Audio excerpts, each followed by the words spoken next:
Hello guys, I'm back with another short photography vlog really. So I've got Angel, X-Men Angel, and I'm going to do some digital background stuff with him today. So I've got him set up already, so I'm going to spin you around and then I'll show you what's going on. So here he is, he's set up. I've got the digital background on, the sky background. And then on the camera, he already looks pretty good. Let's focus it in, there you go. So I'm going to set up some lights and then I'll be back with what that looks like afterwards. It might be alright just without the lights, but we'll see. I'll set them up and then we'll come back. So I've just set the one light up, I've got it on full brightness, and it's shining onto that side of his face. Because the brightest side of this background is over here. This is probably where the sun is coming from on that picture, so that's why I've done the light coming from that direction. So we'll see what that looks like on the camera. Focus, there we go. No, so as you can see, it's shining onto his face from that side. So when you do the actual photo, I like using the touchscreen. And that's how it comes out on the photo. Looks really nice actually.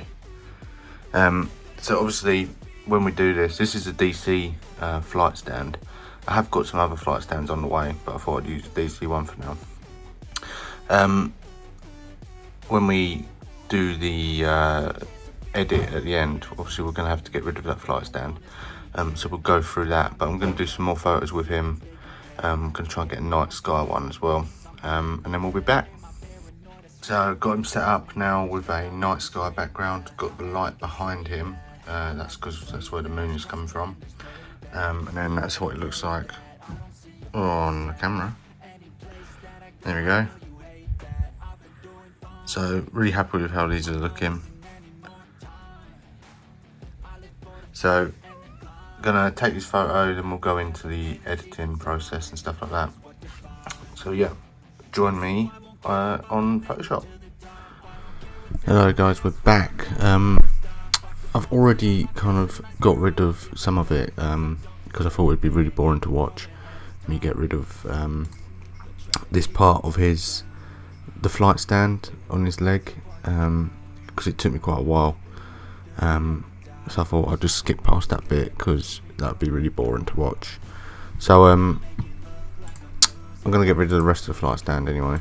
On here, so what I'm going to do is I'm going to circle around it.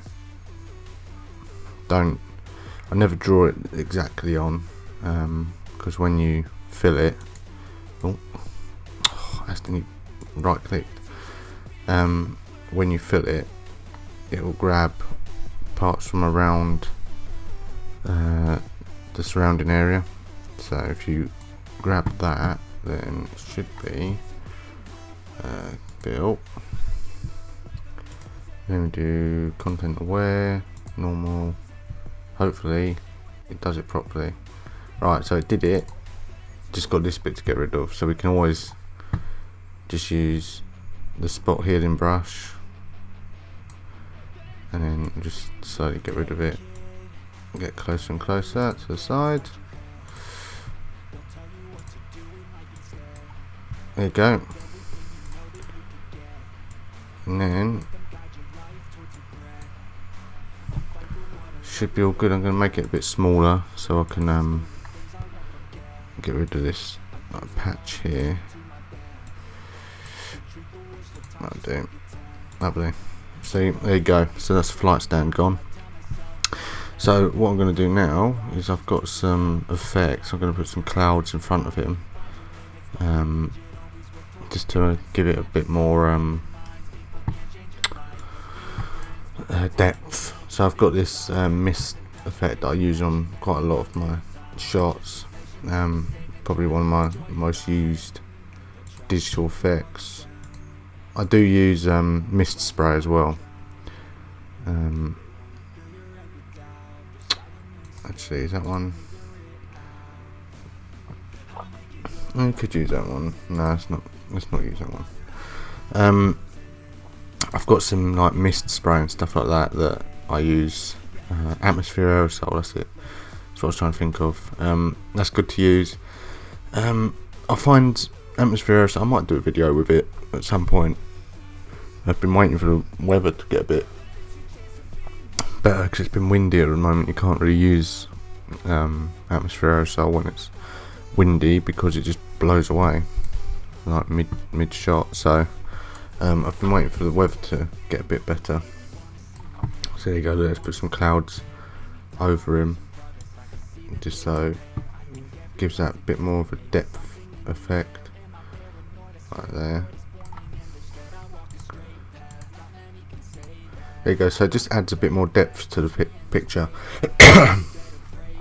I think that's it for this part, and then I'm gonna jump into Lightroom after it. So we've got this one as well that I took. I'm going to edit this and then you'll see that one in Lightroom in a minute, so join me for that. So here we are back in Lightroom. So obviously, like last time, every time I go through this, I normally go through each part. So the exposure I'm actually going to bring up on this one, and then contrast bring up slightly, shadow is going to bring down, whites I'm going to bring down slightly, and then blacks, bring that down. Then temperature, I'm going to change it to, give it a blue tinge to it, because that gives it more of that nighttime effect, as you can see. So I'm really happy. I'm happy with that one. So that's all I'm going to do for this one. So yeah, as I was saying, I was going to do some atmosphere aerosol shots and maybe some like shots with like the drain cleaner and stuff like that, but we'll see, because the wind's been pretty bad recently here, so I'll have to wait and see what it's going to be like, because obviously you can't use atmosphere aerosol on that in the wind. So, but it'd be cool if I could get out and do some of that, because I haven't done any of that for quite a while, using like physical effects and stuff. So that'd be cool. So I'm going to bring the exposure down for this one. Contrast goes up, shadows down slightly. Black, could lower that a little bit. Temperature wise, I don't really have to touch this, but I might go a little bit blue because he is in the sky. So yeah, and then where's the linear gradient? Draw that in from here to where the sun's coming in. Turn the exposure up a little bit there. Just gives off that effect of having the sun on one side of him, and then we'll bring it in from this side and lower the exposure and contrast, shadows, like so. There we go. So okay, so that's the photo done. Hope you all enjoyed. Don't forget to like, comment and subscribe, and I'll see you next time. Thank you and goodbye. And when they finally think you're wounded, then it's your chance to be ruthless.